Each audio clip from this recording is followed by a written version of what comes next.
So we're on TikTok. I don't know if you guys have seen We it. are.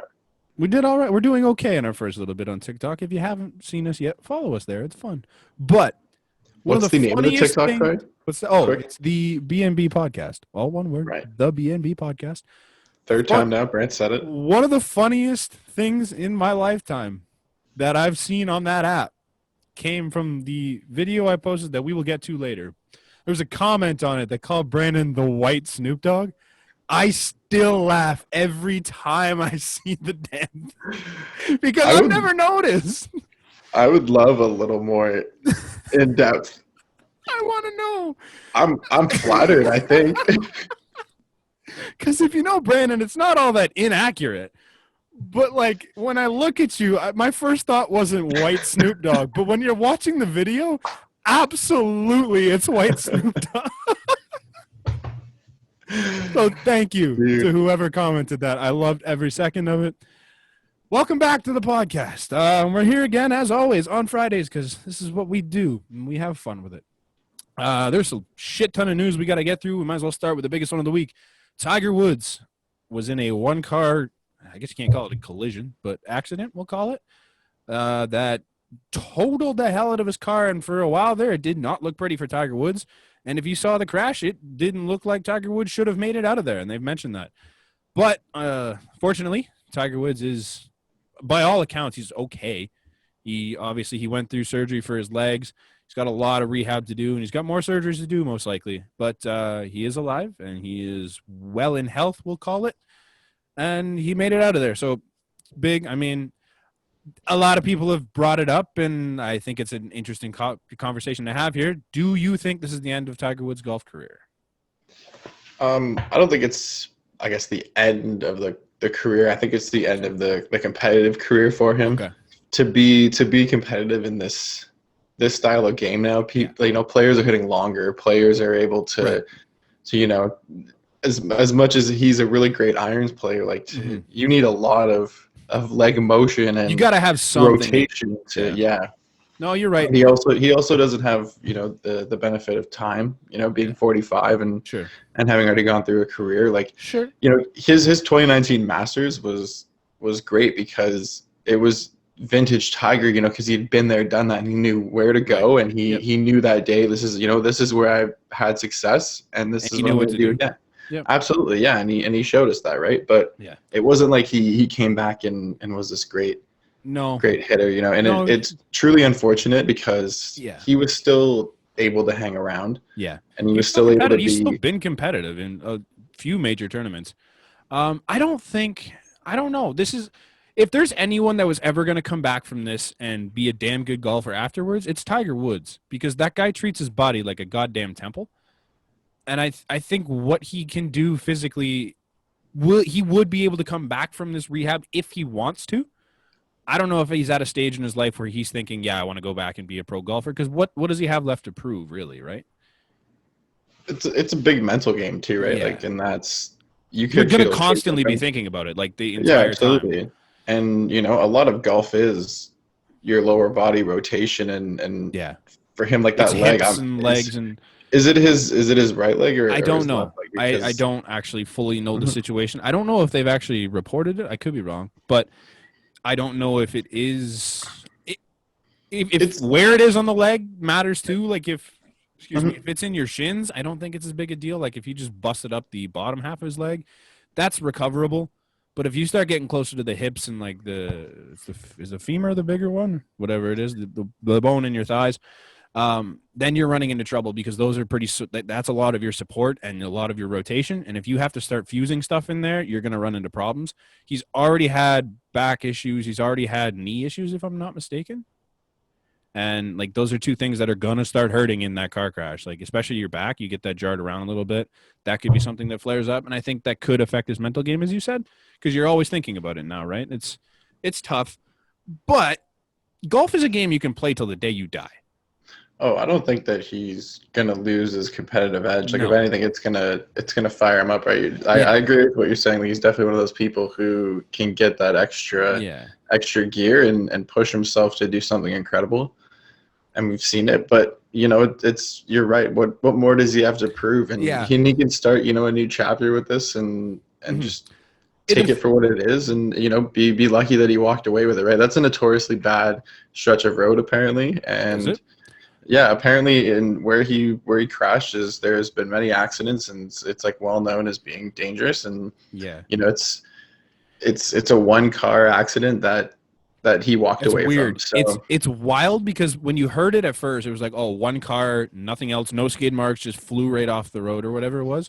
And when you hear that, I don't know about you, but personally, my mind went straight to alcohol because I know he's had issues in the past, or like drug, alcohol, anything of that mixture.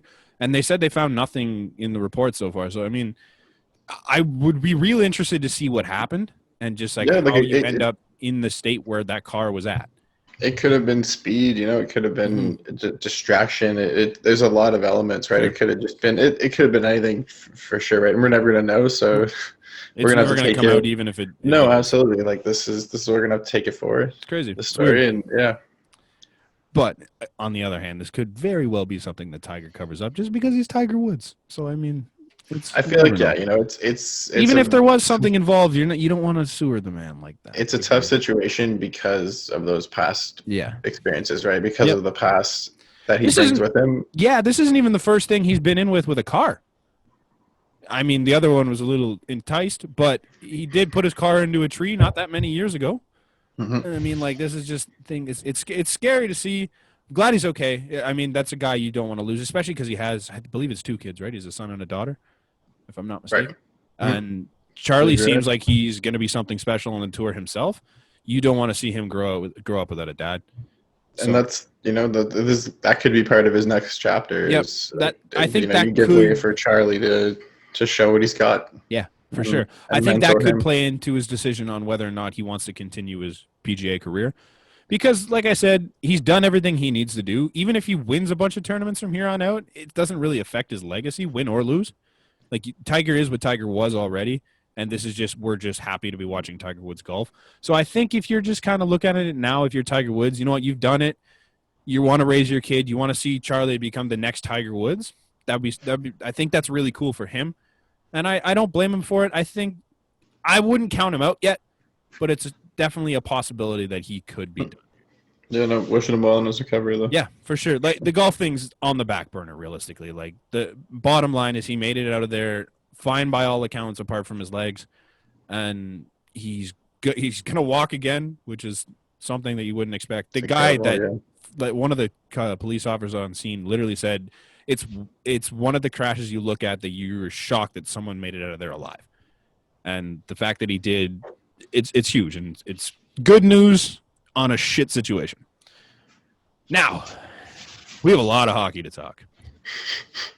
And I got to start it with last week, apparently. Because it just keeps buzzing around. So much. Apparently, I have things to address here, because last week we talked about McDavid and Draisaitl versus Matthews and Marner. My opinion hasn't changed on the matter. And I posted that video to TikTok. Got a lot of views. Got a lot of negative comments, too. And if you're talking about that video, I would expect the negativity to be about the fact that we both kind of picked Matthews and Marner over Connor and Leon. But it wasn't, realistically. Like, it was kind of split on that. There was obviously some people that don't know what they're talking about that said the opposite as we did, so whatever. But the biggest issue with it was people just hated the fact that I didn't say Connor McDavid is the best player in the NHL. And I still stand by it. I don't think, like, you can bash me all you want and say I don't know what I'm talking about and I don't watch hockey, which is an absolute joke. But, hey, you could say whatever you want about me. It's not going to hurt me. I don't mind. You're wrong, but I don't mind. I will have this opinion till the day I die as of right now. Because Connor McDavid, incredible hockey player, plays with the 4th best player in the NHL. And don't tell me that they're not on the same line. I get that. I understand that they don't play on the same line 5-on-5 for most of the game. But you look in situations like, I think it was game 1 against Vancouver, they had a 6-minute shift together at 5-on-5. 6 minutes they were out there together. So they play together. They play together on the power play. They play together at 5-on-5 when they need a goal. They play together at 4-on-4 when they need it. They play in the overtimes together. They play together. So don't come at me with this, oh, MacKinnon's got such and such, and McDavid plays on his own. No, he doesn't. No, he doesn't. He plays with one of the best players in hockey. MacKinnon, on the other hand, plays with Mikko Rantanen 50% of the time because he's been hurt for half a season every single season. And then you look at the other side, and people are like, oh, he plays with Landeskog. Landeskog is the equivalent of maybe Ryan Nugent-Hopkins every single season before Nate Mack got good. Like, don't tell me that he has more weapons in Colorado. Come the fuck on. He is better. He's a better defender. He's got a better shot. He just doesn't have McDavid's speed, but he's got something close to it with his. Like, it's ugly. I hate it. I hate it. But yeah, Connor McDavid right now. Yep. But like Connor McDavid right now plays with Nuge, who was a former first overall pick, and Puljujarvi, who was a former fourth overall pick. So if you want to look at it, and the way that the offense is designed, and like they're definitely different players. I see both points, right? To me, it really depends on what your perfect definitely players are. There's certain things that you love in a game, and there's certain things that you hate in a game. And obviously, Nate Mack has more things than Connor McDavid, and that's cool. And you can see why, right? Yeah. Like there's some people who, for a while, I would tell you that Jonathan Toews is my favorite player. Was he ever like top in the league? No. But what he brought to the game was exactly what I loved and what I fell in love with from the moment he came to the team. Yeah. And that's why I would say it, because that's who it is. I don't need him to be points. I need 3 cups and a team guy. Yeah. Perfect. Yeah. And like, but I understand if people want to say the opposite. But if you come into the argument with me and say, oh, Connor has more points, you've already lost this argument. Because if you're looking at the game of hockey with just points as the reason why you're the best player in the NHL, you're already wrong. Because all around, Nate Mack is better on the back end and a lot of other aspects than McDavid is. Like, a lot of other asses. If you gave Nate MacKinnon Leon Draisaitl on his line, he would be putting up Connor numbers. And I'm not saying Connor McDavid's bad. I think Connor McDavid is the best offensive player in the NHL. I'm not that stupid as to think that Connor McDavid isn't good. He's the best offensive player in the NHL. But Nate's not that far behind him offensively, and he's significantly better defensively and at 5-on-5 than Connor McDavid's ever been. It's such a stupid argument to have because it's 1 and 1A. They're both incredible. It's McDavid and MacKinnon, and then everybody else. There's no one even close to those two. I just think that we're at a point where we can argue that. Yeah. Right. And at one point, dude, I remember there was a layover of, is Crosby still one? Does McDavid take that over? Does MacKinnon take that over? Like, because all these players just started coming in, right? They're just flooding the NHL. Yep. And like, dude, none of them are even in their 30s yet. None of them have been around, like, hardly past their entry level contracts, right? They're like just getting into the first 2-3 years of their big deals. Yeah. Yeah. Like, that's the other thing too, is like, you want to talk about like, oh, MacKinnon he just started to become this. He's still 25. Like, we're not talking about a guy that rookie year, man, he was explosive his rookie year. And then he fell apart for a couple years there when Colorado was dog shit. And then he just can't. He completely changed his way of life, not even just his way. They went through changes as well, man. They brought, like, Patrick Waugh. I'm pretty sure was he not there? Brought them to the playoffs 1 year and then was dog shit the next year. It takes a while to find your identity and to really figure out what works well with MacKinnon, right? Because he's such a powerful, explosive skater who like, you need a Rantanen to be there with him, and a Landeskog to just be that power forward with a bit of an offensive upside. To be there, like, that's they matched him perfectly, and now he's grown, and they've done exactly everything they needed to do to make him successful. So they gave him guys that know how to put the puck in the net. That's all they had to do, is just hand this incredible playmaker these 2 guys that just can shoot the puck, and that's all they had to do. If you ever want to look up something interesting, just go look up what MacKinnon did for himself after, like, he had a shit year 1 year and he decided, like, fuck it, I need to buckle down, and he, like, changed his entire health regimen, got his blood tested so that he could figure out what he needs for what different thing. And I know a lot of athletes do it, but, like, he's full commitment to that, and he trains with Sid and Marchand out in Halifax, obviously. They're incredible, man. They go out. He's just an absolute freak of nature when it comes to that. But, like, nobody wants to hear that, because Edmonton fans, the worst. I'm sorry. The worst. Not all of them. Obviously, there's some good ones, and You could say the same thing about Toronto fans. There's a lot of garbage Toronto fans. I don't disagree with that. I feel like just sports, like NHL fans in general, are pretty patriotic about their team, and they're not really afraid to say anything about it. No, that's fine. We're garbage. Like Boston's pretty garbage, right? Like we would say that, screw those Bruins and but things like this. Toronto and Edmonton, we are one. We are the same because, yes, there's some trash Leaf fans. I've seen some really bad takes from some respectable Leaf fans.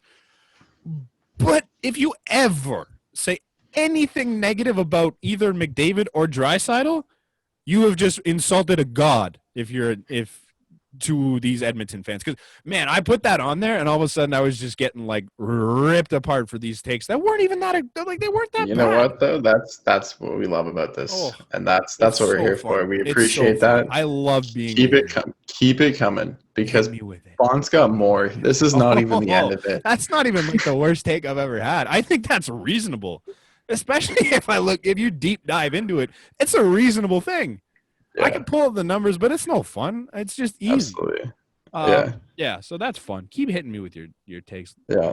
Speaking of worst takes, just because I want to get this out of the way for the worst takes, Jeff Skinner is about to become a healthy scratch for the third game in a row. And it's already been 3. I think it's 4 now. Okay, yeah, sorry, 4. And I remember, I think, a year ago, I said that he was going to lead the league. Oh, my God, I forgot about that. Oh, because he was supposed to be with Jack. Because he came off a 40-goal year, and I was like, "Oh, Jeff Skinner's figured it out." Nope. Oh my God, I forgot we did that. Yeah. Oh, I'm so sorry. To be fair, pretty boozed. Yeah. Weird. Yeah. We'd like to drink on those ones. Those were good. Yeah, the ones that we were hanging out on the couch. That's way better. Those were the hottest takes we ever had. Absolutely. I forgot you did that. Oh, that's rough, man. Buffalo's in shambles. I don't get it. I really don't understand it. You know what, though? I think this shows the importance of goaltending. This comes from the net out. This is exactly it. Because their offense, man, you should be able to figure this out, man. They have found a bit of their top 2 lines should be good. They found a bit of a gem in Olofsson. Mm-hmm. Getting Taylor Hall was unreal. Eric Stahl, bringing him in, you should be able. Who hasn't been good, mind you. But he's a professional, and he's been good in the past. He should still be good. And they're just I think they're kind of overexposing his role, though, right? Especially being in the division that they're tucked into, right? It's tough. So I think they're kind of overusing him a little, but yeah, no, their net is just there's nothing there, and they've done it every single year. They put it second. No, they had a chance. They had Robin Leonard. Obviously, but he was a very different Robin Leonard, so I don't. Right, that's what I was gonna say. He was going through probably his hardest point in the NHL. Yeah, and he was very vocal about that, and he's absolutely a very different Robin Leonard now. Mm-hmm. But they don't really attract the goaltending they need. No. We talked about this yesterday, yesterday. English is hard today. It's a tough one. Talked about it yesterday on my other podcast, and we were going over their draft picks.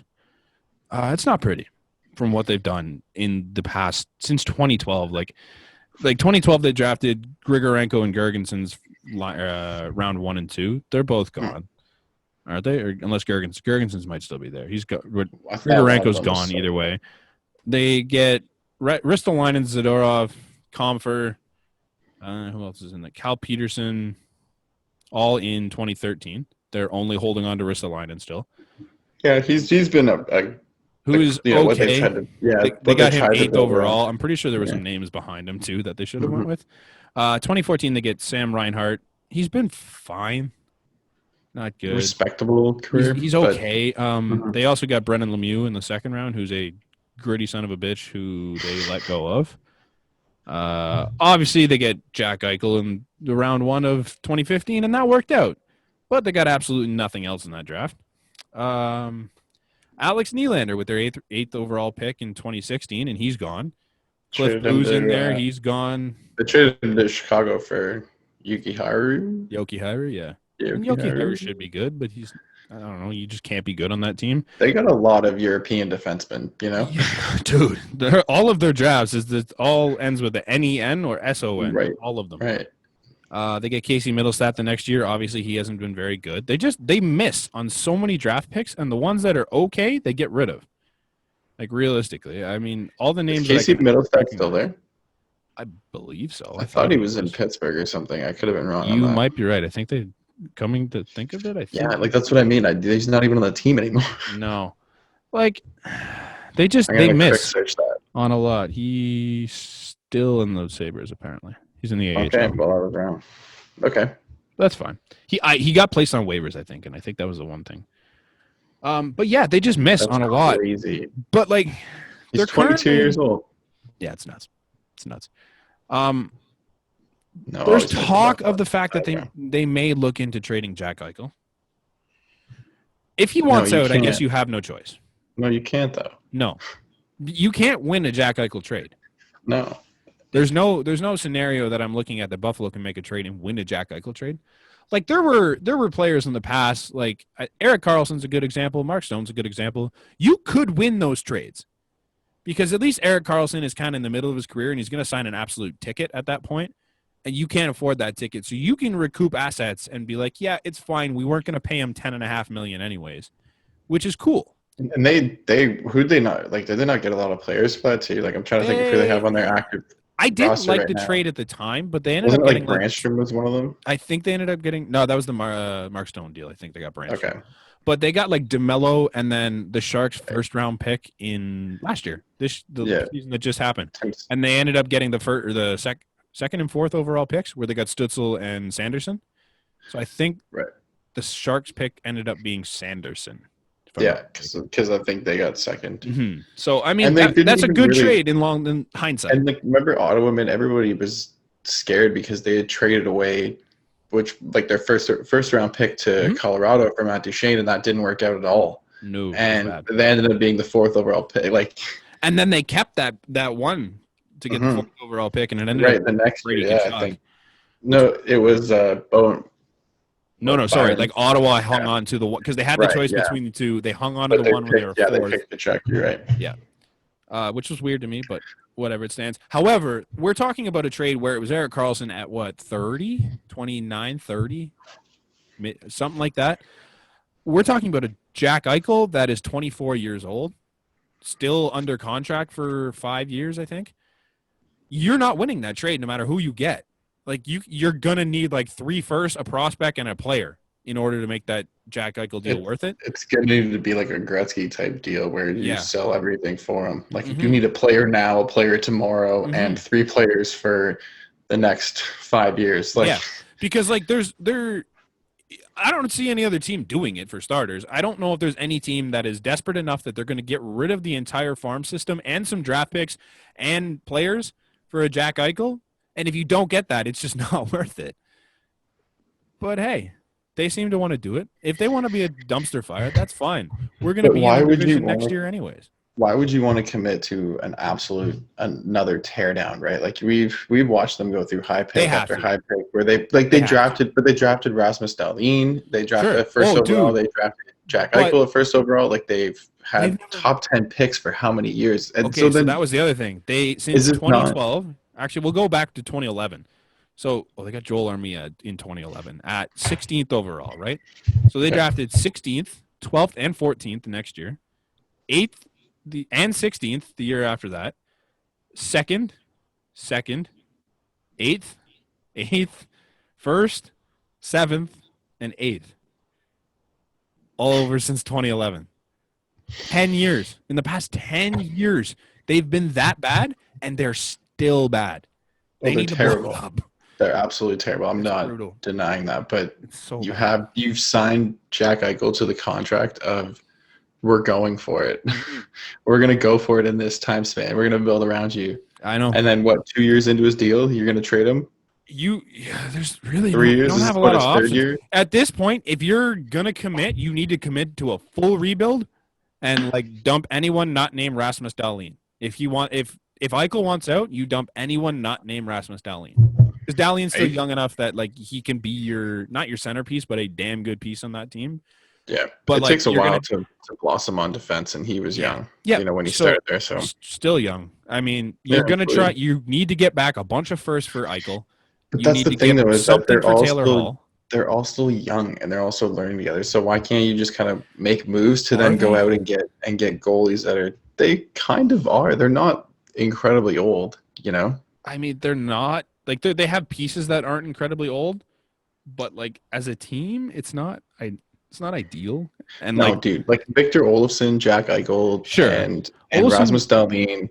Olofsson's a rookie, but he's not, or he was a rookie, but he's not all that young. Like he was drafted. No, I think he was like ago. 23rd overall when he. Yeah, this is like 23. Sorry, I think he's 23 years old. Where is he on this list? Olofsson is 25 right now. Yeah, so 2 years ago. But still technically young. I'll give you that. It's not. Their average age is 26. 26.6. So that's not too bad. That's also being weighed down by Dylan Cousins at 20. Middlestat at 22, and I don't think Middlestat's a player right now. Okay, dude, even Cousins. Yeah, Cousins is still a good piece. That's the guy you hang on to. Rasmus Asplund? I don't think that they should trade it. Asplund, sure. I have no idea who that is. But he's also weighing down their thing. He's only 23. Tage Thompson's 23. He's not good. So, like, all their young guys, like, realistically, outside of Eichel, and Cousins will throw in the mix because he should be good. All their young guys aren't very good. Like, Curtis Lazar at 26 is not very good. I don't even know who Rasmus Asplund is. Dahlin, still only 20 years old. That's good. Yoki Haru, still serviceable at 21 years old. Other than that, it's a young ugly. back end. It is ugly, though. They also have Colin Miller. He's 28. He's not very good. No, these are the top 6 at best. Making 3.875. Here's the thing: is they are losing everything next year. Everyone's gone pretty much, other than Jeff Skinner's was on a $1-year $1 contract. Hull is a UFA. Reinhardt's an RFA. Stahl's a UFA. Contract. Middlestat's an RFA. This Asplund kid's an RFA. Mm-hmm. Toby Reeder's a UFA. Riley Sheehan's a UFA. Montour's a UFA. Dahlin's an RFA. Yoki Haru's an RFA. Matt Irwin's a UFA. Carter Hutton and Linus Allmark, both UFAs. So they are just gutting it by accident at this point because they just have to lose everybody. Perfect. I mean, you might as well just throw in the towel and try and just build it from the ground up. Yeah, they're just going to sign a bunch of players in the offseason. I guess. Just go build up from the – yeah. Find some magical pieces and just tank for 2 years. Go trade for Patty Kane, bring him home for his last couple of years. Oh, sorry if that happens. No, baby. He's approaching a milestone soon, okay? He's at 399 career goals. That's pretty cool. He's going to hit 400. Did you see his snipe last night? I did not. Cool. Vintage Patty Kane. He's been great. It's crazy. We talked about him yesterday. Like, if he wins the Hart Trophy, no one should be surprised. No. He's shown he can do it. Like, there's Evolving Wild. I hate quoting them because I really don't like their model. But, like, they're big in, like, analytics. They don't even have them on like the top 15 list, which I think is an absolute joke. Wow. But like, I think realistically, if you're following this league, you're watching Patrick Kane sitting at what, 4th in the league, 5th in the league in points because he's just behind the 4-headed monster here in Canada. Yep. On a team with nothing else, nothing.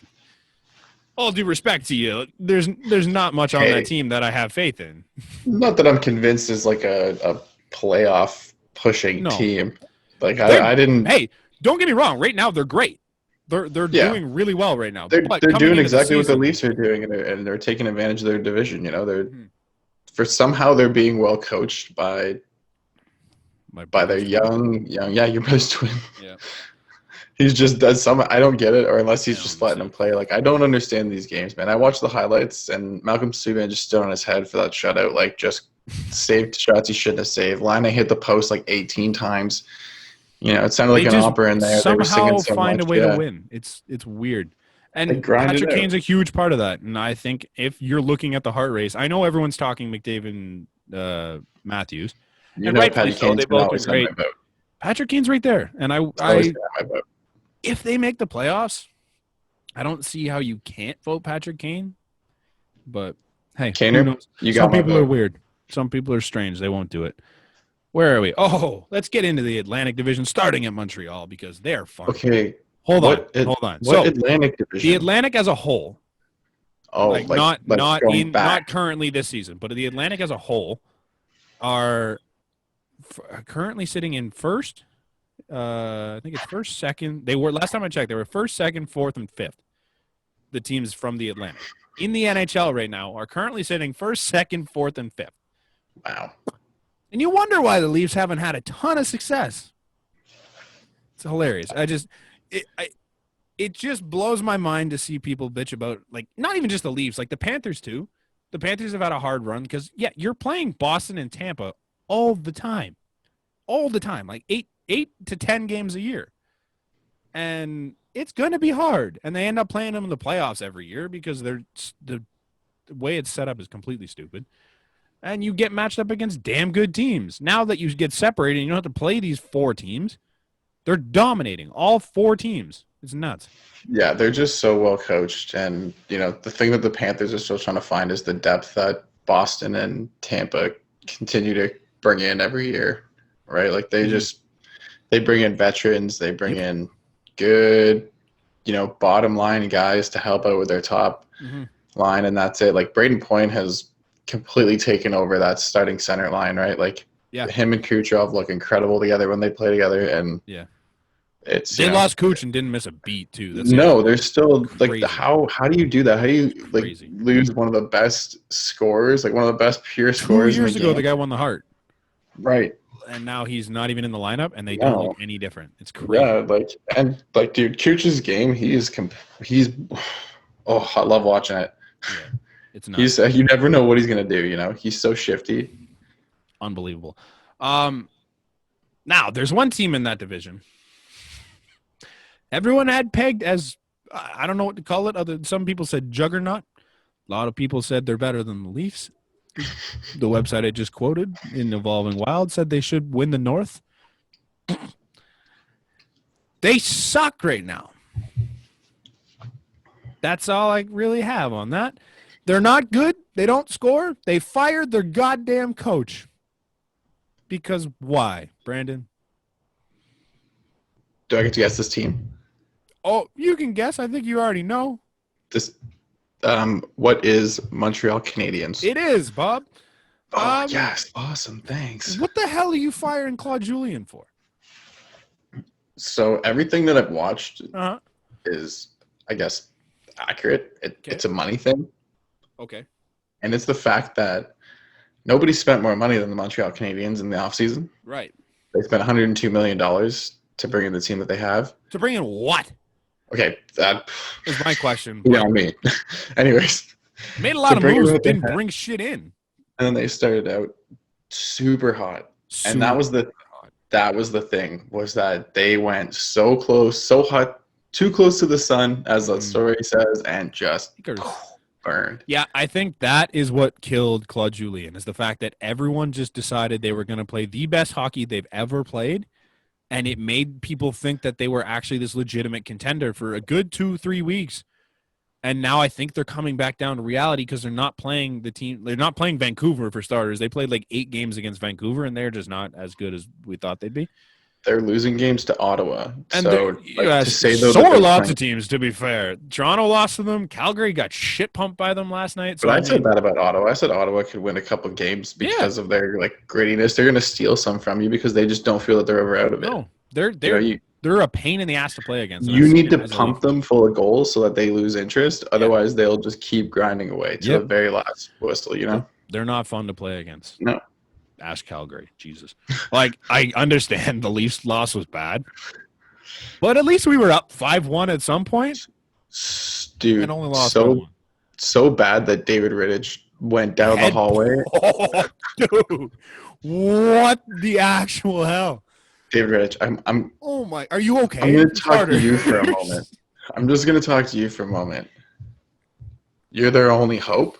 Yeah, dude. They need you in the net. They don't need you on the concussion protocol, okay? No. Those masks are fancy. No. They're probably not the most protective against a wall. No. So I think he thought that he was far enough down, too, that he could kind of just, get away with it. And those cameras catch plain as day. Oh, my God. I understand frustration. I've hit walls in frustration during games and stuff. I get it. But, you kind of got a little bit of common sense to not bash your head against the wall. I'm a big fan of the stick break. Break your stick. I'm a big fan of the stick break, especially being an NHL player where those things are a dime a dozen and you just get them just break it. That's it. Yeah. You'll feel good. The release of the stick is like awesome. If you're Chris Letang, breaking your stick is just a common thing. Did you see that against the Capitals? His stick broke twice, leading to 2 Capitals goals. Oh my God. Yeah. Yeah, the one was like an empty netter where he got a pass across, and his blade, like they think he has one of those blades that goes into the shaft, like and it just took the pass, and it just goes whoop up in the air, and there goes the Washington player, and that was it. And you're just like, oh my God, that hurts. That's the worst. I think it was Carl Hagelin too, just bursts down the wing and says, "Yeah, thanks." That's the absolute worst because it sucks if you're watching it, but like you can't blame anyone. Like it's just such shit luck, and you're like, well, what are you gonna do? Yeah, anyways, going back to Montreal, like they're in such a hot market, and we always say, Toronto, Montreal, there's like Boston, there's markets you can't lose in. There's markets you're not allowed to be competitive in. They're a top 3 market in the league. Right. And so being there, man, success is key. And if you bring in so many new players on big deals, like kind of longer deals too, right? Like they weren't just like 1 year stopover deals. They were like really like team defining deals of what their identity is going to be, and now they're struggling. They're not getting what they thought that they were getting, especially what they got at the beginning. Teams have figured them out now, and they're just I don't know how the hell I was the only one that said this though. Maybe you too. I don't really remember that much. I'm trying to think of where I put Montreal, to be honest, in the list of I had them second last. I think I had the middle. This team finished 24th in the league last year because they couldn't score. So what did they do to address their scoring issues? They brought in Josh Anderson. Okay.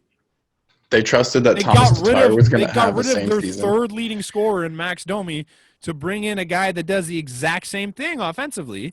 Yeah, you helped your back end out. Fine. You can't win a game nothing. No, they relied also heavily, like I said, Thomas Tatar to be offensively. Hasn't been. He's been what Thomas Tatar is. He's not. He's not a line regressing guy. back to what Thomas Tatar was for the first half of his career. Right. Like Jonathan Drouin, good player. He can score from at times, but like he's not, and he never really proves that he can consistently. You have Nick Suzuki, who should be a star in this league. I think he's really good. He's talented, great. I think the biggest thing for them was they expected him to make this big step. And for some strange-ass reason, they still think Jesperi Kotkaniemi is going to make this big-ass step to become some sort of superstar in this league. I don't see it. What the hell does that kid bring to the table? You don't want to admit that you drafted wrong. No, but it's not even just the team. It's like the fan base and the media, and they're like, the biggest thing for the media was that Kotkaniemi and Suzuki were so good in the bubble that they're just going to come out and be those players again and just continue to do what they did. Kotkaniemi's done that in streaks. He had a great start to his career as an 18-year-old kid, fired off a few points, and then just fell apart for the rest of his career. He got injured too. Don't forget, like he has like a concussion out of his record. He was never the same until the bubble when he popped off for a few games, and now he's back to being what Jesperi Kotkaniemi is. Like he's not that good, but they seem to think that that's their answer. It just blows my mind. I'm not too disappointed wearing this logo on my chest. I don't care. You guys can continue to think you're a good team, and yeah, you'll win a few games. They're gonna win. Their defense is good. It's funny to me that they fired both their head coach and the coach that took over for them last year. Like when their coach couldn't make Julien it, they had a heart attack or whatever. Yeah, absolutely. And he wasn't able to be in the bubble, and the coach that took over, they went and fired him too. And it's just crazy. It's so funny to me. Like that's a real power move to say, okay, we're not a fan of this system, and I think they really kind of backed themselves into a corner, right? And the easy move is to fire the coach, right? An easy change is to. And did you see that game? And they didn't perform any different. In fairness, it was only one day, so we'll see in like a week or so. But I understand the thing everyone was saying too was just like, oh, Toronto fired their coach last year, so what? Like you can't complain about that because Toronto did the same thing. The difference was Toronto was garbage when they fired Mike Babcock. Like we were not good last year at the beginning of the season. They were out of the playoffs. They weren't looking good. No one was talking about them as a quote unquote juggernaut. And they fired Mike Babcock to get a change of scenery to get things going. This was a team that came into the season as this quote-unquote juggernaut and started out like that. They were good, and then they had a bit of a rough stretch. They kind of regressed back to the means, and now they're like, oh, this must be the coach's problem. Like, you gotta be kidding me. I think people got lost in the magic trick of we're signing a bunch of names, we're spending a bunch of money, and you feel optimistic about it because you just spent $102 million in the offseason. Like, you should feel optimistic about it, right? But yet, you're shuffling deck chairs on the Titanic, is what you're doing. Like I'm saying, though, the biggest thing was that they started out too hot and fell, and then just fell too far. Yep. And that's what it was like you just. Jeff Petrie was among the league leaders in goals at one point. That's not going to stay. No.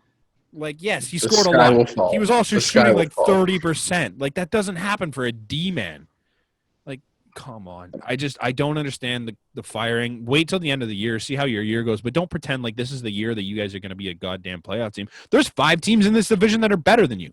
I'm sorry. Even if they're struggling, like Edmonton's a better team. They have more star power. They're going to score more goals than you every single night. Yeah.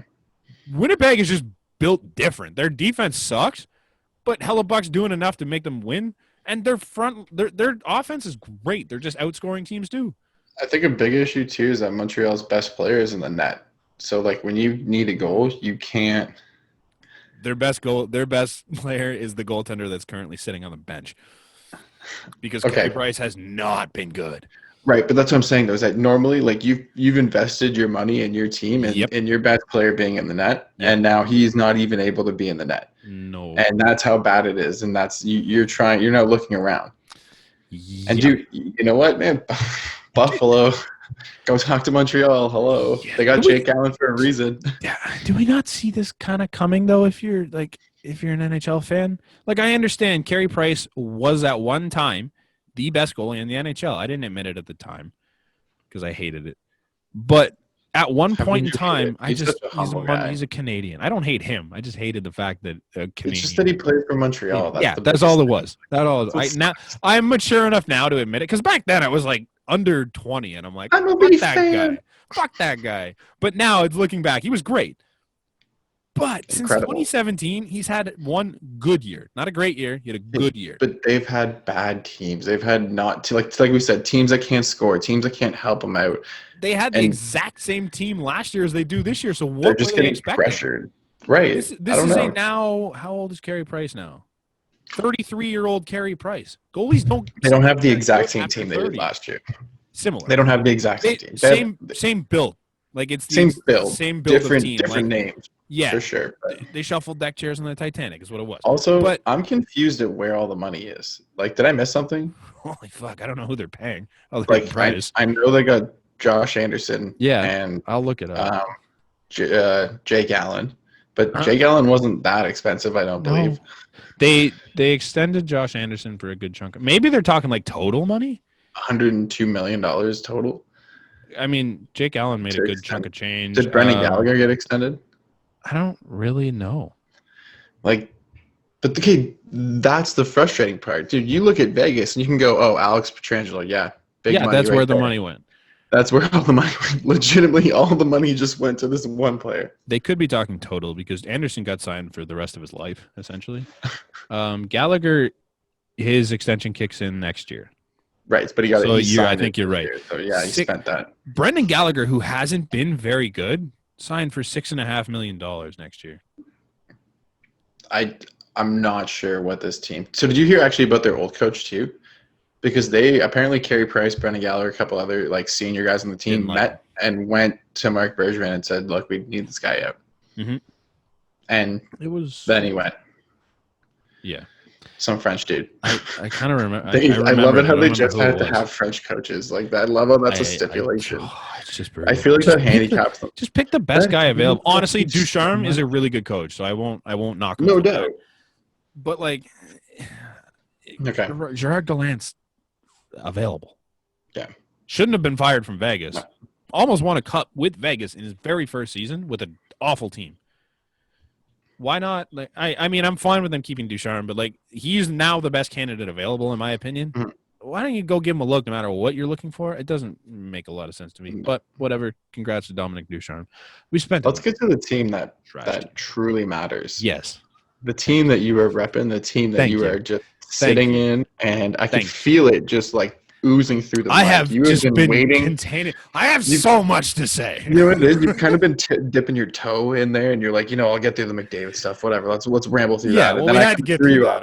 I threw you off with a quick Jeff Skinner, and then you're like, okay, we'll get back to to later. getting there. And then it's we like pushed through every other thing on our list before we hit the Leafs. I'm proud of your patience. But we're here. And I got so much to say. First and foremost, Justin Hall looks terrible without Jake Muzzin. I never thought Jake Muzzin would be such a goddamn anchor, but he just doesn't look the same without him. Don't ever tell me he's the best D-man in the Leafs. I just wanted to get like when you work with your dad and your dad's sick and you still got to go to work. Oh my God, dude. If I had to go do the things that I do while working with my dad without him, your house would fall down because I don't have a clue what I'm doing without him there. I can do it while he's there. I'm like, hell yeah. But yeah, that's it. And that's what's happening on the defensive end is that the house is falling down. That's exactly what happened. The house is starting to crumble because we just took out the guy that's supposed to build the house. It's nuts. Wild. I don't hate Justin Hall. I think he's a serviceable D-man. I think he's fine. But if you have to play him with Travis Dermott, it's yikes. Like, it's not a good pairing. Also young defensemen still trying to figure out who they truly are in the game, in the Leafs, especially for being defensemen who haven't had much full exposure to big situations and to being like a top four, now that they need to be like, it's weird. I mean, it's not going to murder the Leafs. The Leafs are so damn deep that it doesn't matter.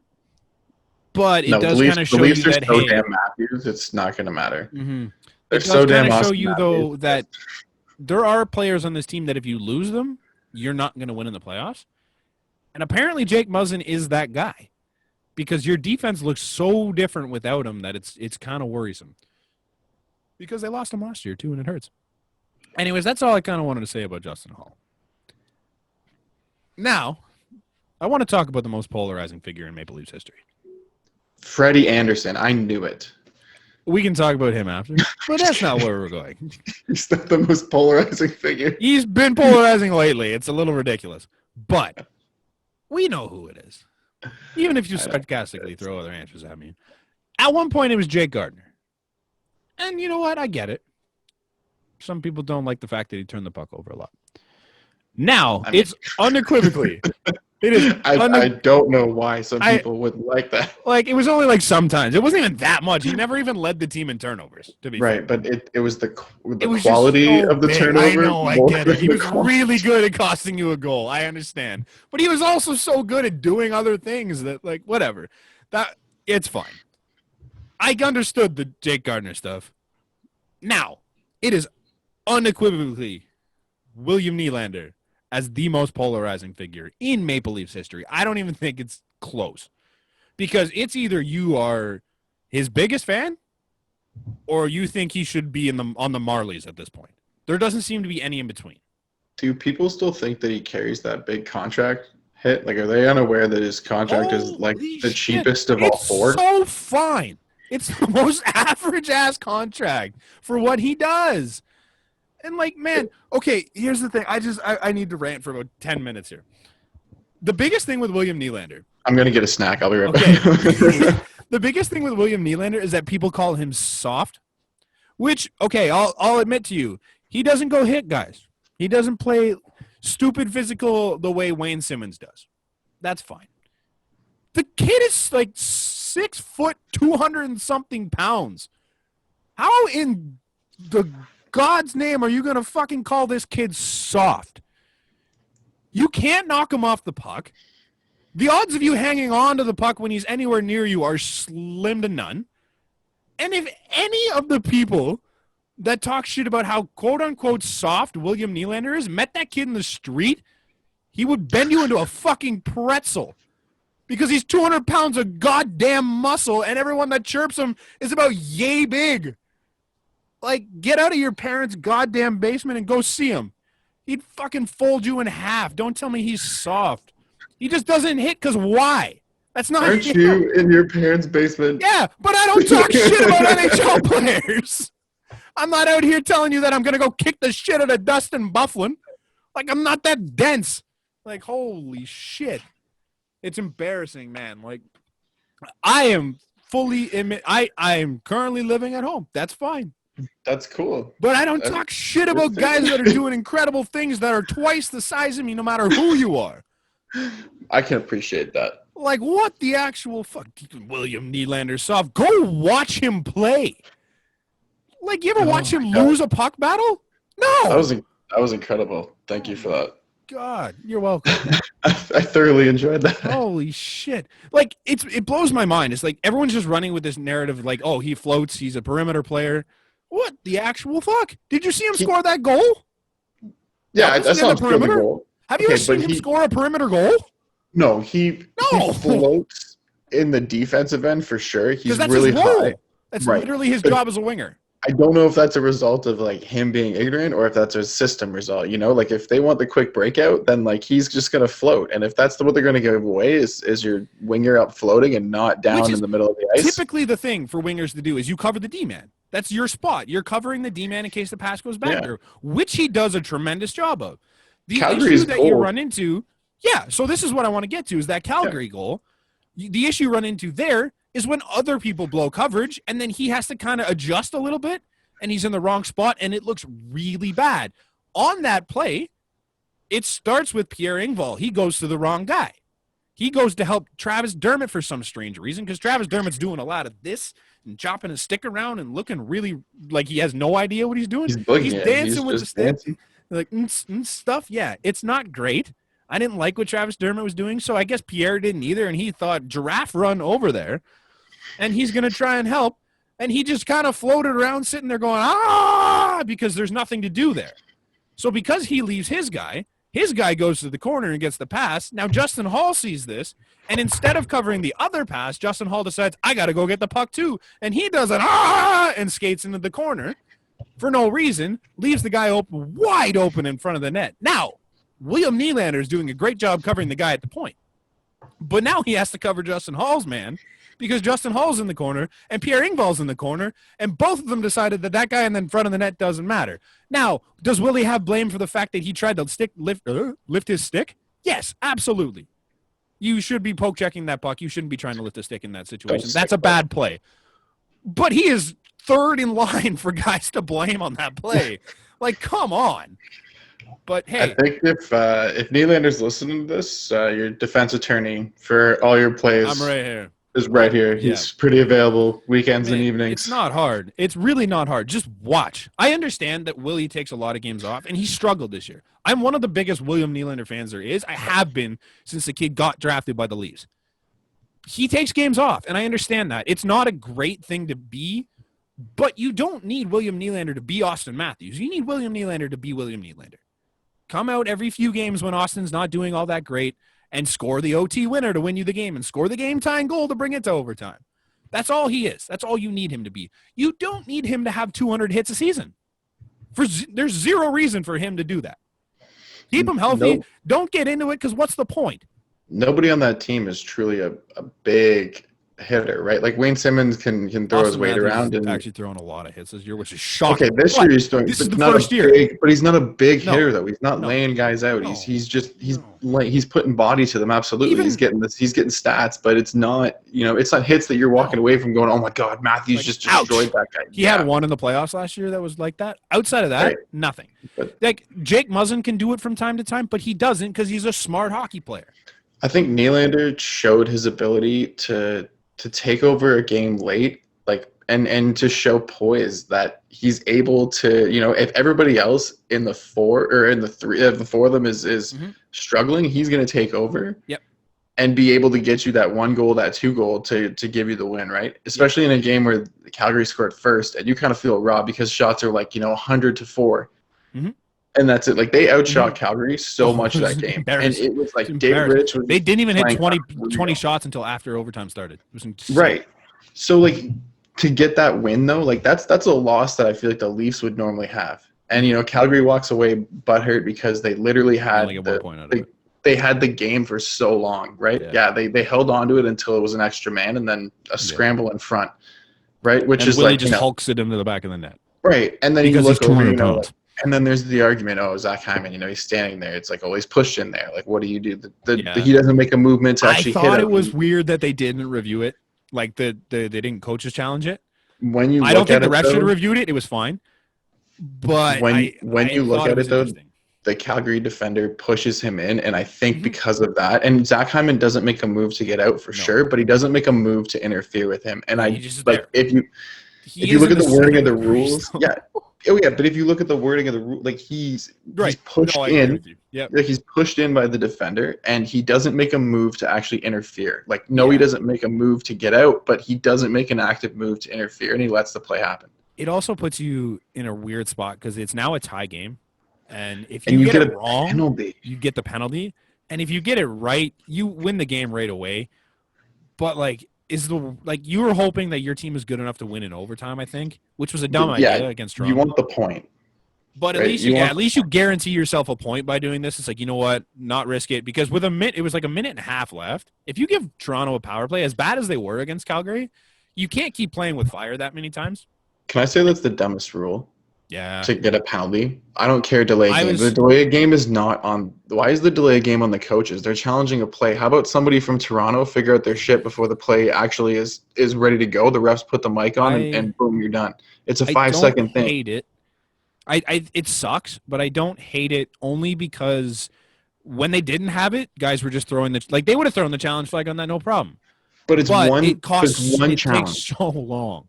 But why does it take long? It doesn't take long for the coach to go to the ref and say, this is what I'm challenging. The review process itself sucks, and they take forever with it. We see the play, and we know right away if it's a challengeable play, right? You and I as just regular fans. Absolutely. So there are people I don't think you should have – I think in a lot of leagues with the review, I don't think you should have access to the replay. There are people sitting in booths watching shit. All over, seeing what it is. You should have that answer to them, especially if you're going upstairs now and you're not in the refs. Why is this? We're sitting here waiting. We're hearing from Toronto. Some plays I get. I understand. But Toronto should know by the time they come and get the headsets, it takes 30 seconds to not even.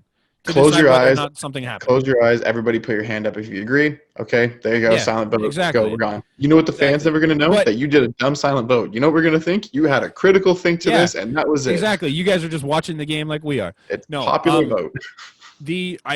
I don't think coaches should have access to the replay is what I meant. I don't think you should be able to be like, oh, was that it? And then you're looking at it for a minute and a half being like, oh, yeah, let's challenge it. I think right off the play, you saw something happen, and if you think that's the case, you throw your challenge. Because I think that then limits the offsides that are fucking like a skate blade. You know what the NHL has a problem doing? The NHL has a problem admitting that they were wrong. Yeah. Right? We had a problem. They had a problem admitting that shootouts were a bust. Too, but they had a problem admitting shootouts were a bust. So what we're going to do is 3-on-3 overtime. Keep running them. Right. Oh, now we might go to a 10-minute 3-on-3 overtime because we want to not get to the shootout that much. Instead of just saying we messed it up, let's take out the shootout. I think a 10-minute 3-on-3 with no shootout would be great. And then if you get through the 3-on-3, both teams get a point. You get 1 point. That's it. Thank you. That's what I was just going to say. The loser point. I think that I hate it. Okay, we call it soccer, but football. It's soccer. It's soccer. I can't Let's not say get confusing. I have football UK is football. roots, man. I can't. Hogan. Yeah. All right. Freddy. What were you going to say about it, though? Just that the points, they don't really have, it's a winner or loser, and then if you draw, you draw. That's whatever. You each get a point, you walk away, but there's reason to. I like the 3-point system where you get 3 for the regulation win, 2 for the overtime win, 1 for the overtime loss, I think it is, and then nothing for a loss, obviously. I like those. Those are a little interesting. Obviously, it creates a situation where teams are now putting up 150 points. Right. Which is different for history, but who fuck? That's cool, man. History sucks. Dude. History's the worst. History, there's going to be some records that are never all those old records that are ridiculous goals for season, ridiculous goals for their whole career, man. You think Gretzky's ever going to be licked? His record ever going to be even sniffed at? No, it's never going to be close to. This is going to be a hot-ish take. Old things suck. Old people suck. So this is personal experience today. This is kind of what set me off on this. Okay. But I had to take my dad's truck somewhere, and his tires were flat. They needed air. So he's like, just take him to the gas station in town. There's a free air thing. Just do it there. Cool, I'll go. Boom. I pull up. There's this like 90-year-old man just sitting there in front of the air thing. Already did his air, I'm assuming. I don't know if he even went to put air in his tires. Just sitting there cleaning his fucking interior of his car with a rag. Don't tell me you. And I'm looking at him. I didn't even say because he's old. I'm not going to try and be an asshole and say something to him.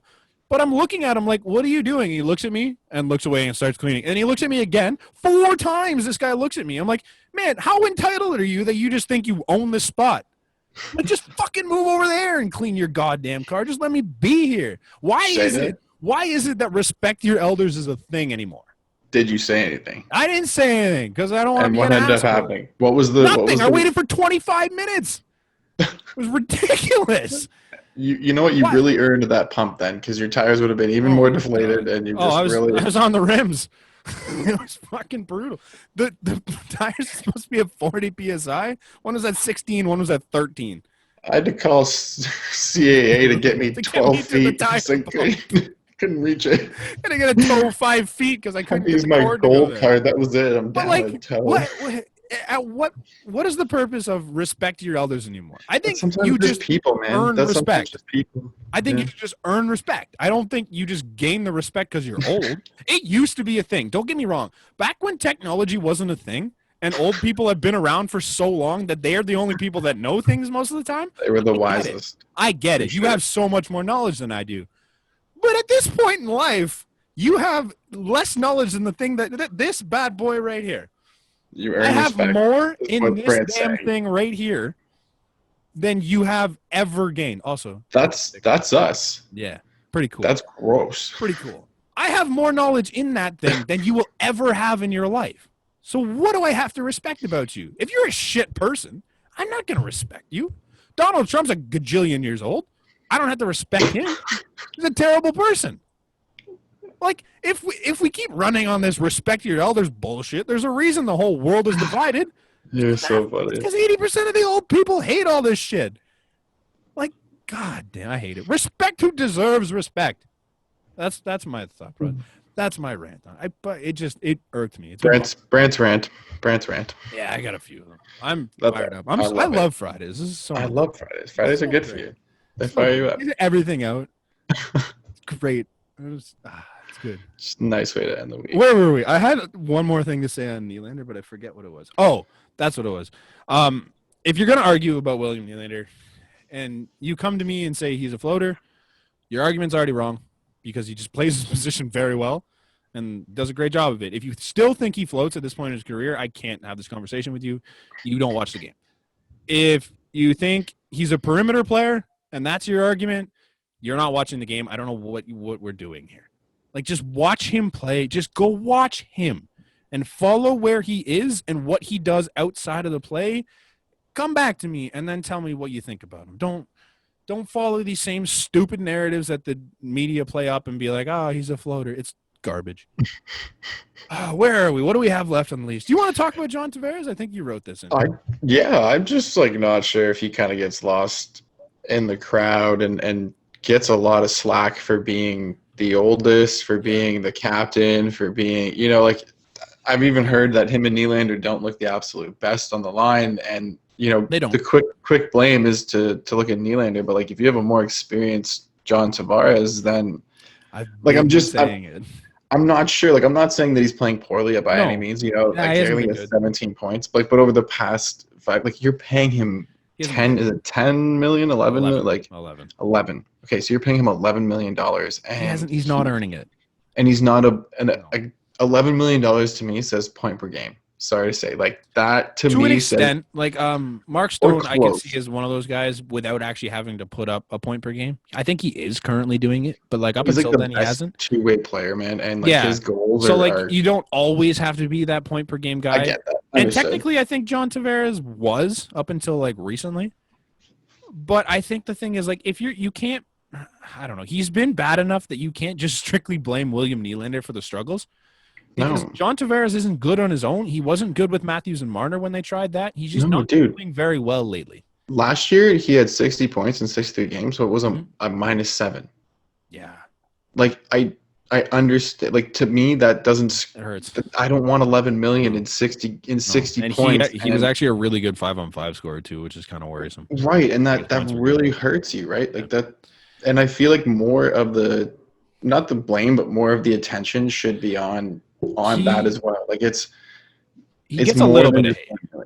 I think he gets a fair amament of hate because I think Greg Button straight up said he's not worth what he's paying, and like he sucks as a point producer, even though he's had like some of his best years.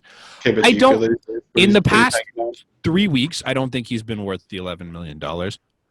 But for the past 2 seasons before this, and for what he was in the beginning of the season, he looked like vintage John Tavares. He was doing such incredible work. Mm-hmm. But just lately, he just doesn't look like himself. And I don't know if he's trying too hard to try and make a difference because everyone's kind of talking about it. But I think he needs to be better, obviously. And I think he'll be better. Everybody goes through ruts like this. It's not exclusive to Toronto Maple Leafs. They're not the only ones that have bad runs. I think this is just one of those times for John Tavares. He's a new father, or a newish father. He had another kid. Not a new father, but he had another kid. And, like, obviously that's hard to do. Like, being like, I don't know. I think it's just a weird time for him. I think he comes out of this eventually. Maybe it's not even this season, but who cares? He's still a good leader. He's still a good captain. I'm pretty sure guys like him. So that's I appreciate what he does in the locker room. And, even with the media. Is it worth $11 million? Maybe not. But he can make really it worth it. Depends on your success this season, too. Yeah. I think. Like, that's if they win the Cup, who gives a shit if John Tavares is the reason why? Right? Mm-hmm. Like, realistically, who gives a shit if Austin Matthews is the reason why? Like, if they do the thing, who cares who did it? They did the thing. The important part is that you won. If McDavid breaks his leg and they win a cup, I'd be shocked. But if that happens, like, who cares that, maybe we don't need McDavid? No, who cares, man? You won it. The important thing is that you won. Yeah, that's all that matters. So, I mean, Tampa did it without Stammer. Yeah. Yeah, like, he played one game. He scored one goal. We're literally first in the league, despite the fact that John Tavares has been struggling so hard, and William Nylander's struggling almost as hard.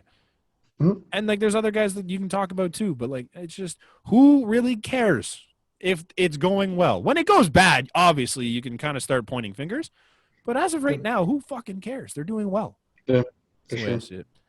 Do we have anything else on the Leafs? I feel like I just want to mention Morgan Rielly quick. I told you I have a lot to say. Let's round them all. No, Morgan Rielly's there's 2. Never mind, because I want to talk about Freddy versus Hutch in a sec too. Oh my gosh. Morgan Rielly's quick. I just want to say, no. Morgan Rielly's getting a lot of heat for, like, he turns the puck over a little bit, sure, and, like, he's not a great defenseman. Morgan Rielly's never been a great defenseman. I don't know why all of a sudden people are expecting him to be like the stalwart of a defenseman that just knocks it down all the time. He never has been. He's just a really good offensive defenseman. I feel like people thought that they would blossom his game at least to be a two-way defenseman, Maybe, and you're not. Maybe you're they not expected him to be. Yeah.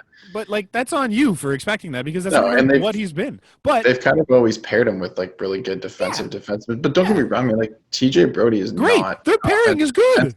Their pairing is really good this year. Yeah. And Morgan Rielly's on pace for the second most points in his career if he played an 82-game season. Dude, he's on pace for 69 points. Giordano won his Norris. Yeah. Who was his partner? TJ Brody. Yeah. You know who a lot of the Norris winners think? Their D partner. A lot of people looked at Justin Hall and said he was the best defenseman on the Leafs, and it's almost like we just forgot TJ Brody exists because he's done so well and just so quietly. It's just fantastic. And then obviously Jake Muslin's still there, and, like, it's just funny. But, like, why are we hating on Morgan Rielly? Morgan Rielly and being a bust, like with TJ Brody. Like, no one's talking about it not working out. No, it's great. Morgan Rielly sat on this team for 10 years before it was any good. They went to one playoff, but, like, that was a joke. Like, he was here through thick and thin, and he finally survived to be a part of this great run. And now we want to trade Morgan Rielly because his defense is exactly what it's been for the past 15 years or 10 years or however long he's been here. Come on, man. You know why, though? Because the demand for scoring is not there anymore from him, right? You don't need him to score anymore. You got so much talent up front that can score, and that's now it's like, okay. Yeah, I know, but, like, people are giving him shit for taking shots. Like, feed Matthews. Who? No, man. You need shots out of your D-men so that Matthews is open sometime. Dude, I enjoy pucks on net. Like, if you can get a shot off, get a shot off.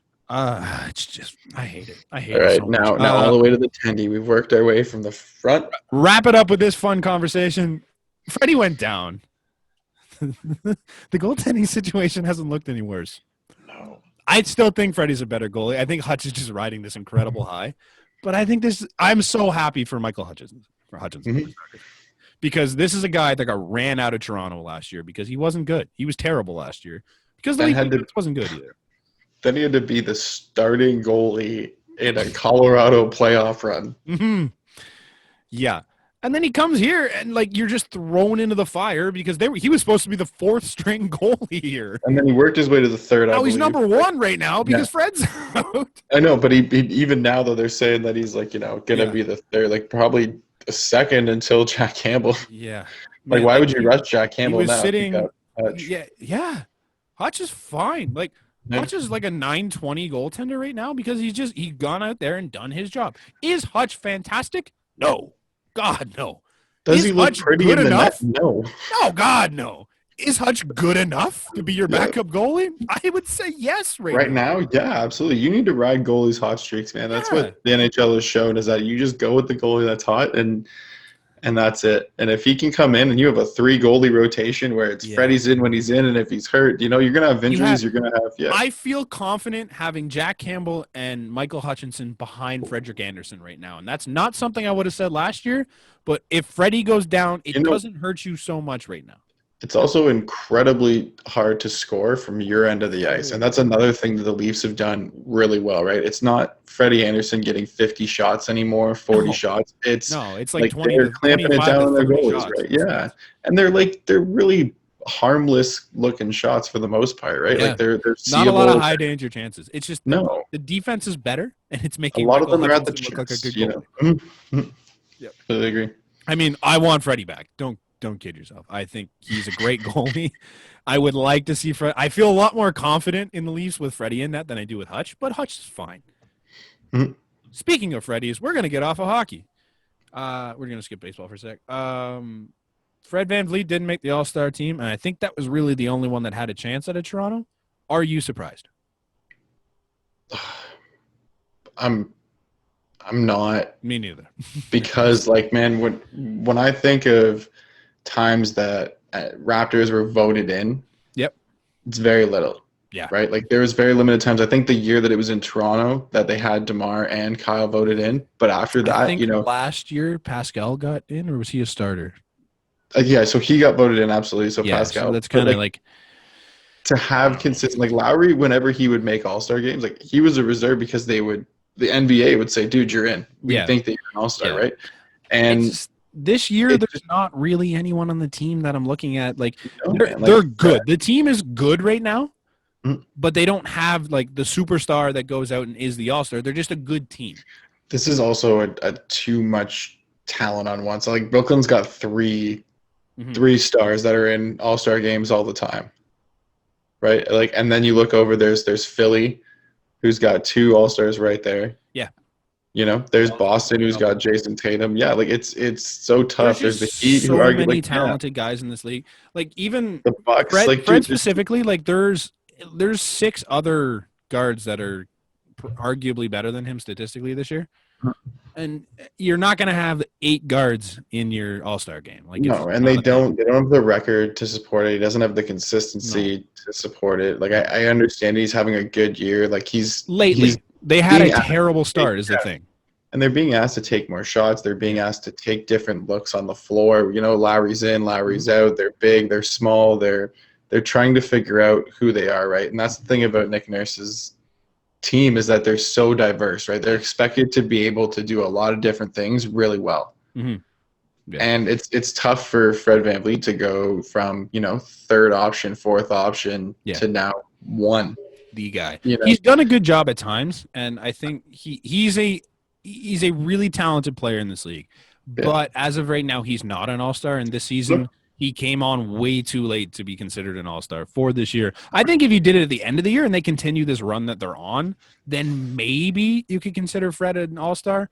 But again, he's in this group of players that has Harden's there in terms of guards, Kyrie, Ben Simmons. trying to think of who else is on that list. There's just a long list of guards that are just. I haven't seen that. I've only seen that VanVleet got snubbed, and then Durant. What's his name in Boston there? Tatum's on that list. Tatum. Is he a guard though? He's coming in as a guard. I thought he'd be a 2, forward. Isn't he? Maybe not. He could be a 3. Jaylen Brown's at the guard. One of them is a guard. Either way, like he's not really in the upper tier of this group of Eastern Conference guards. So I mean, I don't know.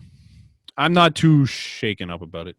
The Raptors are kind of middling right now. Like they're not. They're good. They're better now, and I think this is closer to what they should be. They're in just middle ground hell though. Like that's what sucks is that you're not going to get a good pick from this. They're not good enough to be great, but they're not bad enough to be bad. You know what I mean? Okay, so yeah, I'm seeing these starting from the East here. Yeah, Jaylen Brown, James Harden, Zach LaVine, Ben Simmons. So it's just he's not really. I don't put him above any of those guys, and that's the one reason he just won't get in. Zach LaVine's also getting his first, which makes sense. Yep. Jaylen Brown as well. Like both of them have stepped up there. So if we're looking at firsts, yeah, like that's the thing, right? Is you have to give certain players like their opportunity to play in the All-Star game because they're the All-Stars, right? You want to see certain players play. Yep. No. So that's just it. No, the Raptors are currently sitting in 5th place. They're 6 games back of first, but like they're in this group with the Pacers, Knicks, Bulls, Hornets, Celtics, and Heat that are all separated by 1 game. Yeah. And then the Hawks are a game behind that, and the Wizards are 2 behind that. And then the Sixers, Nets, and Bucks are just above everybody else. But like they're good enough to be currently 5th in the East. Wow. But like as of next week, they could be out of the playoffs. You know what? It feels like those teams when we were at the top 4 that you look down and it's like those teams don't matter. You're going to win round 1. There's these. I think this year there's those 3 teams at the top that you're like, hey, they could do it. I don't think the Bucks are good enough to do it, but there's those 3 teams. Antetokounmpo though, it's exactly like there's a chance. They're just not deep, but Antetokounmpo. Like there's 2 teams guaranteed that are good right now. Sixers, you never know, but the Nets are good. And then there's just all these other teams that, they're going to fight all year long.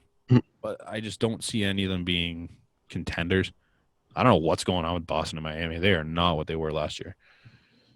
But, it's an interesting season in the NBA. Look at us talking basketball for once. Look at that. It's been a while. Yeah, absolutely. I even wore a basketball shirt last week. There's never been very exciting, what do you call it, storylines in the NBA this year. They're just – they're playing basketball, and the teams that have all the superstars are winning. That's okay. Baseball. It's starting. It's almost spring. Basically back. Spring training is, I think, this week coming up or next. And the Jays don't even have to move. That's the beauty part. No, they're already at their home stadium for the first few series. That's crazy. Vlad lost 42 pounds. A lot of guys lost weight. Why is it the thing? 42 pounds. And to think probably what he just turned into muscle too, right? Like I know he lost weight, but what he turned into muscle, still looks like a unit, but it's like a good unit. It's not a bad unit. I ton of respect for what Vlad did because apparently, I think it was Atkins or Surprise, or one of them were saying that he completely changed the way he goes about his daily life. And like his entire mindset in the game has changed. The way he does his like personal life has changed, and obviously his diet has changed because he looks significantly better, and just like his work ethic is way better. If that's the case coming into the season, I am so excited to see what this kid can do. It's way different from his dad's era too, right? Like they could do that. Prince Fielder existed for a lot of that. Yeah, absolutely, but it's there's a lot more athletes in the mix now. So to be elite in this league, like they all look awesome. Like I really hope this works out for him because if he's hitting in your lineup, things are going well. Because there's a lot of guys in that lineup that can hit consistently, and if Vlad is another one of them, you have 4 or 5 guys that you're scared of every single night. It's crazy. I'm so excited. Obviously, this team's going to be interesting. I think the pitching staff still needs work, or just the rotation. The bullpen's pretty good. But they don't have a lot of starters that I feel confident in. I don't know about you. Ryu, obviously.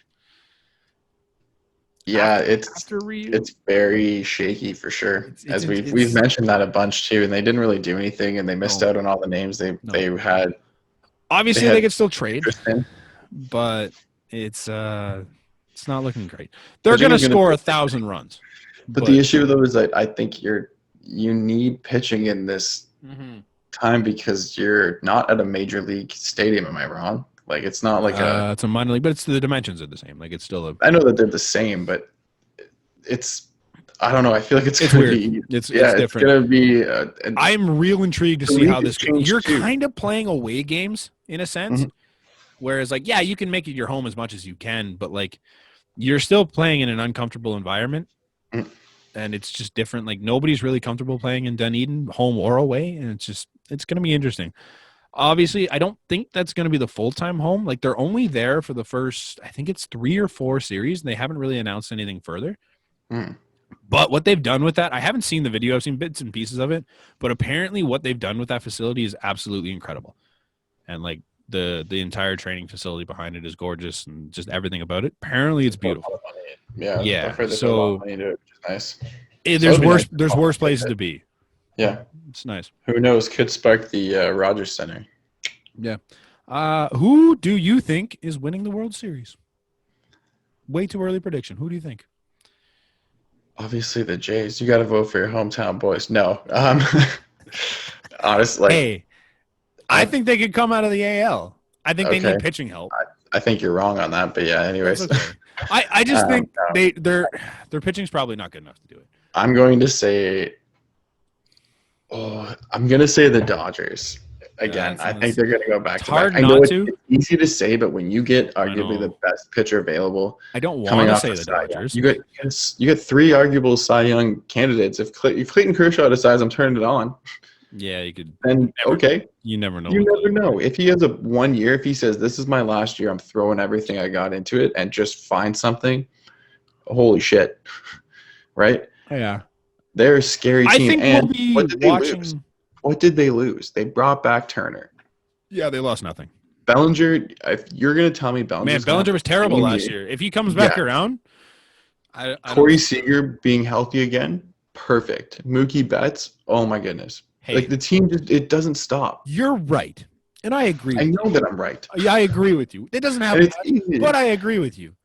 But that's no fun. The Padres are fun. For argument's sake, the Dodgers lose the top 5 guys in their lineup. Okay. Who's your next pick? The Padres are fun because they who's your AL pick? Because the NL is just boring. It's either the Dodgers or the Padres, and I don't think there's anyone else that contends over there. So who's your AL pick? I'm trying to think of who's been there. To me, it's the Yankees or the Jays. You think so? Yeah, I don't think the Astros could have a chance. I still think Altuve sucks. I think he is what he was last year, just because he doesn't have all those things he had before. I can't stand Alex Bregman. I think it's hilarious that people still think he's good. I hate him so much. Guy's just a terrible human being, and he's not a great ball player anymore. You can't really ever count out the Yankees, unfortunately. No, but the Astros lost Springer too, so that's another thing that I don't know. They're not as deep as they've been. I'm not as worried by them. The Yankees are deep as hell. But they don't stay healthy. So that I think if the Yankees lose a bunch of guys, which is apparently very possible every single year, it opens a door for the Blue Jays. And then when you get into the playoffs, you can make moves in the regular season to bring in an arm. And I think that's very doable. If that Blue Jays team gets into the playoffs, there's no reason they can't do damage. I really want to say that I have a hot take of the Los Angeles Angels. Finally, it shouldn't be hot. They have the best player in baseball. Finally riding the Mike Trout train to the playoffs, and not only to the playoffs, but to the finals. That's bold. That's incredibly bold. It's way too bold. It's something I'm not actually going to say. Shohei's healthy, apparently, so maybe that helps you. They got Dexter Fowler, who's hopefully better. Anthony Rendon is really good. Max Stassi, I think, is new to the team. David Fletcher was really good last year. Yeah. I'm trying to think. Albert Pujols is playing his last. You know what? No, he's not. He doesn't know. Jose Quintana. I thought he said for sure he's not playing next year. No, I think his wife said it, and then he said, whoa, not so fast. Okay, well, you know what? It would have made sense then. Maybe you're wrong then, because if he was playing his last year, it would 100% be the Angels just taking this magical miracle run for Pujols' last season to get him into the World Series one more time. I'm taking it. I'm booking it. Let's do it. Mike Trout. It's going to be it could be a Yankees Blue Jays ALCS. I wouldn't actually. It might not statistically work out like that. No, I was gonna say because they would become the wild card. They'd come the wild card, and then they'd have to play. That sucks. Yeah, there's no way. The Yankees and Jays could be the two best teams in the AL, and then they could end up facing each other in that first actual round. That sucks. I hate that. Yeah, so like you don't really see them in the AL. The White Sox are another team that I think could do really well. I was gonna say the White Sox, but I'm not convinced. I think they could make a jump. Abreu, I don't know what he is.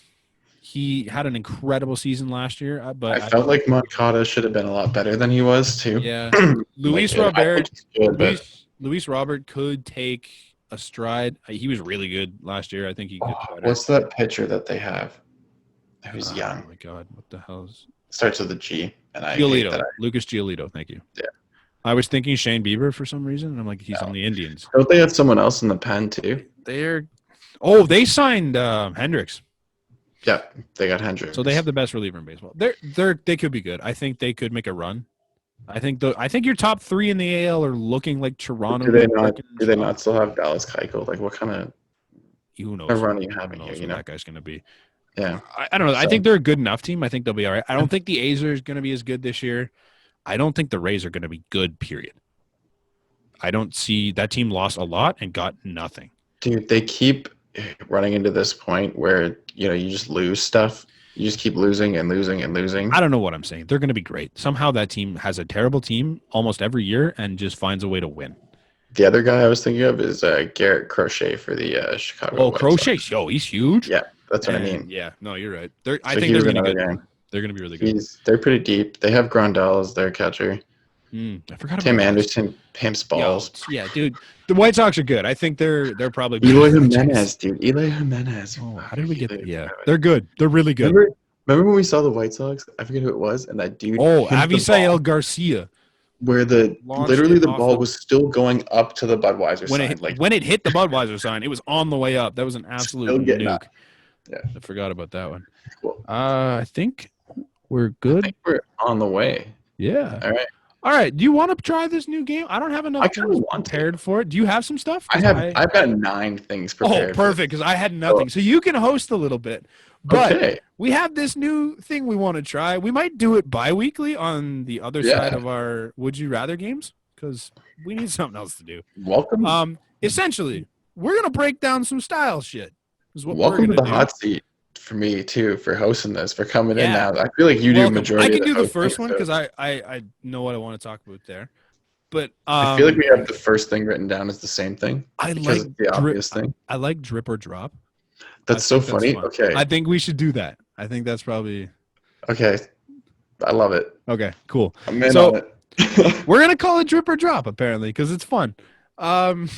Basically, we're gonna go over because sports pretty big for styles, not necessarily like what you're wearing and stuff like that, but like on-field accessories type shit and like on ice stuff and the like stuff like that. But now that I said that, I am going to start this with an actual style thing because I kind of want to discuss. So when you show up to games, the NHL had it mandated where you have to show up in suits and like be prepared. So that versus we're going to talk about just showing up in casual wear, drip or drop. Oh, I'm taking the casual wear for sure. Drip, right? Yeah. Dripping it, yeah. Sure. Dude, for sure. The Boston Bruins showing up in 90s gear. Love it. Oh, my God. They had two guys wearing Fulton Reed and Dean Portman jerseys. I loved every second of it. I hate Boston, and I loved every second of it. But that's what you want, right? That's a little bit of showing. I love the NBA for letting their players to have personality. Yeah, right. Like, I remember they once had it where it was out of control, and it was like this overly baggy clothing, and they didn't like the look of it, and they said, okay, players are coming in suits and that's final. And then they've gone back now to saying, okay, be like respectful. These are millionaire kids we're talking about. They don't show up dressed like you and I anymore. They show up in like Gucci clothes because I understand the want of like a professionalism and to look classy, and this way you have no issues about what anybody's wearing, right? There's no chance that anybody's gonna be wearing something outside of it, otherwise they'd be fined, suspended. Sure. You go through the ringer. Yeah. But no, that was so slick the way they came out. Absolutely. Jumpers. Drip on the casual wear, drop the suits. It sucks. Dripping it, yeah. Okay. All right, you're in charge now. What do you got for me? the Vancouver Alternates. They've got the reverse retro green up top. Yeah, the retro ones. You're dropping them. I hate them. Oh my gosh! See, So I thought you were many going to people like them. I hate those jerseys. I thought you were good because you're a Van fan. I think they look so bad. Wow, their best jersey of all time was last year with the black and orange one. And the one that Gallagher is wearing right now, basically. I think that is the best jersey they've ever had. Their hockey stick one is a close second. I really like that one. Oh, I enjoy that one, yeah. But this current reverse retro, I hate the gradient, and then you have random white lines throughout the whole thing that just don't make sense. I hate them. What do you think? I don't know. Are you different than me on this? No, I felt the same way. I didn't like the green on green. I just, for some reason, it looked a little. Not a good look. No, I don't know. I just, it wasn't as clean to me. They're not. It's really showy. It's flashy. They're not awful as a uniform, but as a jersey, I hate it. Yeah, I think it's a terrible jersey. Yeah, they've kind of had a few misses on some jerseys this year, like some that I've seen. Yeah, I haven't been the biggest fan. No. All right, much basketball. So Miami. Okay. Their Vice edition, the pink and blue gradient thing. Yeah, I'm so torn on what the hell to think about these. It's like their jerseys. If you've seen them, it's like pink and then it cuts to a blue. Like each so weird, but I kind of like it. I'm gonna have to drop it because it's just I don't know, man. Just dropping it. It's so close to drip, so close, but it's just too much blech. And not enough. Woo. You know what I think I'd be more a fan of if they didn't make the court the same fucking color, because that's just way too distracting. So that's more why I drop it. Especially they had really nice Miami Vice style jerseys the last couple of years, and then they went to this, and it's just you're doing too much. You're doing too much. Distracting. Okay, this one kind of throw you off. Mm-hmm. Bill Belichick. The hoodie. Just done. Just in general, just his style. Drip. Absolutely. He's just like the t-shirt hoodies. Do you know why he does that? I mean, no, not a clue. It's because of the NFL has strict certain rules for what uniforms you can wear. So he pushes the boundaries by cutting off the sleeves and things. He is strategic in what he does. I am the king of wearing t-shirt hoodies. Yeah, and I love them. So the reason why he's one bit. The reason why he's never in Madden is because he's not part of the coaches union, and part of the coaches union is you sign over your identity to EA for Madden, and that's why he's never in it, is because he's not part of the union. Wow, I didn't know that. Stud. He's interesting. So dripping him. Okay. The Blue Jays baby blues. The jersey or the uniform? The whole uniform. Drop. Oh. The jersey, love it. The uniform, hate it. The fact that they wear baby blue pants is horrible. It looks so much nicer with white pants. Would you wear white? Yeah, okay. Yeah. So with the white, you drip it? Yeah, absolutely. I love the hat. I think the hat looks sick. The navy with the baby blue brim and then the baby blue jersey looks so nice. But the pants are just they're slow pitch to me. It looks like a slow pitch uniform. I just don't like it. What are you? I think I can agree. I think the whole baby blue. I don't mind it though. It's I don't hate it at times when they're winning. It's kind of fun. They're just a baby blue team, Yeah. All right, number 6 on the old question doc here. James Harden's beard.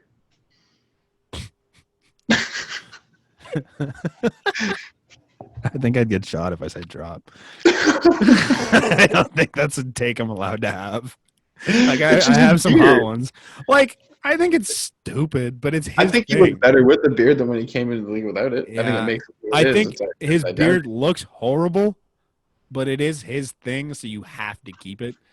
So in the terms of whether or not I like it, it's drop, but in terms of whether or not I think you should keep it, it's drip. So you wouldn't grow that type of I grow a beard, but it's just fuzzy and thick and I like Brent Burns' beard better because it's straight and goes down. Dude, legitimately, the next question is the Brent Burns, Drew Doughty beard and no teeth combo. Oh, the no teeth I'm not here for, but I do understand the reasoning because I think Drew Doughty did it in an interview. They're like, "Oh, why don't you just fix your teeth?" He goes, "What's the point? I'm going to lose them anyways. I'll wait until my career's done and then fix them." I'm like, "Okay, I get it. That makes sense. You're also a multi-millionaire. Who cares if you have to replace your teeth again?" Drew Doughty is a guy that does not care, man. I've heard stories of him from a friend of mine, and that's a guy you want to party with. Absolutely. Even now, at his like 30-something-year-old age, I think he's a guy you just want to spend some time with and see what he does. He's a guy that is straightforward. He's a straight shooter, you know? Yep. He's not bullshitting you ever. Love it. Yep. Okay. Going back to basketball, the Converse with the high socks and the short shorts. Back to the beginning ages. Are you? I'm talking about drop. age like drop. No, I don't want to see that make a comeback. That's so brutal, man. Like just the whole combination. Like, come on. I wear like relatively shorter shorts, so I Larry can't really be Bird? like short shorts are stupid because like my shorts are like mid thigh. Come on. But like the shorts with the high socks and the shoes and the I'm dripping it. The Jackie Moon, I'm dripping it. Jackie Moon is all you can think of. Or like the black and white videos of like the I can't. I'm not here for it. Will Chamberlain, where he's like just so tall. Big drip on the thighs. The thighs. Oh. Okay. I can speak today, eh? Yeah, absolutely. It's all right. It's tough. It's late. We'll round this thing off, right? Final one. We got one more? All right. Yeah, I got one more. And I ended it with baseball just for you because I know you're a baseball guy. Nice. And I kind of want to know the stirrup socks, all right? So are you you're a drip of that? Mad drip. We literally my last year of like OBA baseball. Okay. We weren't given stirrups, and we were like navy blue jerseys. We played for Vaughan, and we're like, you know what? We're throwing baby blue into this color scheme. We ordered our own hats that had like the baby blue brim with like a navy hat, and then like a completely different look. We changed our whole look, and then we got the white socks with like the old school looking Tampa Bay Rays stirrups that were like the blue navy. So you blue and had them up all the time, everybody. I wore those all the time. They're just gorgeous. I love those things. That's so lovely. Yeah, they're great. That's amazing. Yeah, so you're dripping that. Oh, every day of the week. There's no reason to not wear them if you're wearing high socks. They look so much cooler. That's fair. I've only played 1 year baseball in my life, and can't say I've had the opportunity to drip or drop it. The look of it, I think it looks nice. I think I feel bad for those sliding around. Like, does that not? No, because basically what it is you just have a white sock underneath. Like, it's basically white baseball sock, so it's no different. Okay. And then there's this thing that goes over top of it. That's like the actual stirrup part of it. Okay. Yeah. So that's not bad then. So it protects you. They're nice. Yeah, they're pretty good. Right on. Okay. I like them very much. So dripping is very my style. I played my entire career with high socks. I hope that we get to play the men's league soon. When this world opens up, me and you are going to the men's league. I still wear like I refuse to wear pants in slow pitch because it's just not my thing. But I wear shorts with high socks because I just like to be that guy. Okay, right on. People hate it. I get chirped for it constantly, but I love it. I don't know what I would wear, but I'd give my all out there. I'd be the orange slices guy. As long as you're giving 100%, it doesn't matter what you're wearing. Dude, I'd be the orange slices guy. You know what you're wearing? You're wearing your heart on your sleeve. That's what you're wearing. You guys see that right there? No, you can't because my mic's in the way. Couldn't see it. Hey, well, that was fun. I enjoyed that. That was fun. You like that? I like that too. I have to thank, big shout out to my friend who suggested that. I think we're going to continue that. Yeah, that's pretty wicked. I love it. Awesome. Thanks for listening. Follow us at the at the BnB pod _ on Instagram and Twitter, at the BnB podcast on TikTok. We're doing lots on there. It's a lot of fun. I enjoy TikTok. I enjoy Instagram too. I've been doing stories. Come ask me questions. It's a lot of fun. I answer them. Check us out at theasports.com. I have been, yeah. I put like little question boxes after each Leaf game. I just want people to just express their minds, and I'll just talk to them about it. It's a lot of fun. I'm gonna get on that too. I need the password again, to be honest. Yeah, I'll give you that. Yeah, talk to Brant. We're on there constantly doing shit. It's fun. I like talking to people. Keep ripping me on TikTok. I love it. We will rile you up, guaranteed. That's what we're here for. We are here to be those guys that you just like. Oh, I hate those guys, but you listen. To hate. You're gonna keep listening because we will be the Sean Averys of the podcast world. I do not care. Okay. We're just gonna we are misunderstood, and we are professional when we need to be. You'll enjoy spending time with us. You will enjoy spending the rest of your life with us. You may hate our opinions, but you're gonna enjoy us. That's what sports is. Thanks for listening. We'll catch you again next week. Cheers.